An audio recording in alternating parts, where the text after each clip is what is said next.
லூக்கா 21 அதிகாரம். அவர் கண்ணேறிட்டு பார்த்தபோது ஐஸ்வர்யவான்கள் காணிக்கை பெட்டியிலே தங்கள் காணிக்கைகளை போடுகிறதை கண்டார்.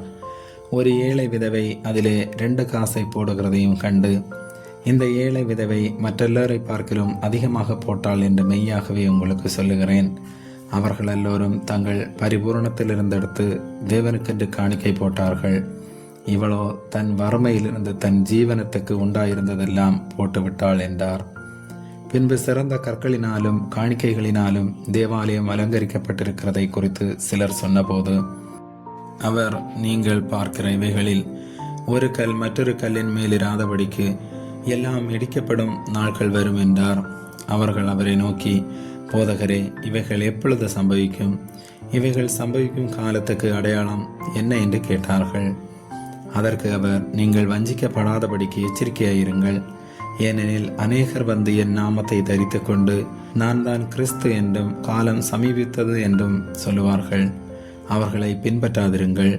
யுத்தங்களையும் கலகங்களையும் குறித்து நீங்கள் கேள்விப்படும் போது பயப்படாதிருங்கள். இவைகள் முன்னதாக சம்பவிக்க வேண்டியதே, ஆனாலும் முடிவு உடனே வராது என்றார். அப்பொழுது அவர் அவர்களை நோக்கி, ஜனத்துக்கு விரோதமாய் ஜனமும் ராஜ்யத்துக்கு விரோதமாய் ராஜ்யமும் எழும்பும். பல இடங்களில் மகா பூமி எதிர்ச்சிகளும் பஞ்சங்களும் கொள்ளை நோய்களும் உண்டாகும். வானத்திலிருந்து பயங்கரமான தோற்றங்களும் பெரிய அடையாளங்களும் உண்டாகும். இவைகளெல்லாம் நடப்பதற்கு முன்னே என் நாமத்து நிமித்தம் அவர்கள் உங்களை பிடித்து ஜெப ஆலயங்களுக்கும் சிறைசாலைகளுக்கும் ஒப்பு கொடுத்து ராஜாக்கள் முன்பாகவும் அதிபதிகள் முன்பாகவும் உங்களை இழுத்து துன்பப்படுத்துவார்கள். ஆனாலும் அது உங்களுக்கு சாட்சியாவதற்கு ஏதுவாயிருக்கும். ஆகையால் என்ன உத்தரவு சொல்லுவோம் என்று கவலைப்படாதிருக்கும்படி உங்கள் மனதிலே நிர்ணயம் பண்ணிக்கொள்ளுங்கள். உங்களை விரோதிக்கிறவர்கள் ஒருவரும் எதிர்பேசவும் எதிர் நிற்கவும் கூடாத வாக்கையும் ஞானத்தையும் நான் உங்களுக்கு கொடுப்பேன். பெற்றோராலும் சகோதரராலும் பந்து ஜனங்களாலும் சிநேகிதராலும் காட்டி கொடுக்கப்படுவீர்கள். உங்களில் சிலரை கொலை செய்வார்கள். என் நாமத்து நிமித்தம் எல்லாராலும் பகைக்கப்படுவீர்கள். ஆனாலும் உங்கள் தலைமயிரில் ஒன்றாகிலும் அழியாது. உங்கள் பொறுமையினால் உங்கள் ஆத்துமாக்களை காத்துக்கொள்ளுங்கள். எருசலேம் சேனைகளால் சூழப்பட்டிருப்பதை நீங்கள் காணும்போது அதன் அழிவு சமீபமாயிற்றென்று அறியுங்கள். அப்பொழுது யூதேயாவில் இருக்கிறவர்கள் மலைகளுக்கு ஓடி போகவும் எருசலேமில் இருக்கிறவர்கள் வெளியே புறப்படவும் நாட்டு புறங்களில் இருக்கிறவர்கள் நகரத்தில் பிரவேசியாமல் இருக்கவும் கடவர்கள்.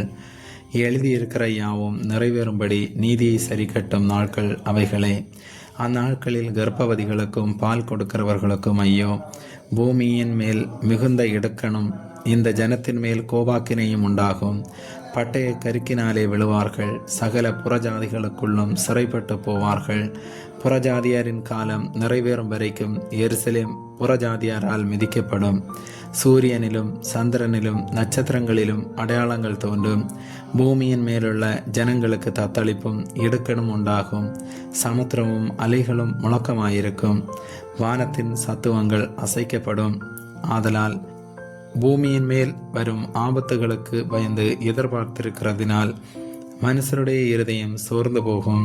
அப்பொழுது மனுஷகுமாரன் மிகுந்த வல்லமையோடும் மகிமையோடும் மேகத்தின் மேல் வருகிறதை காண்பார்கள்.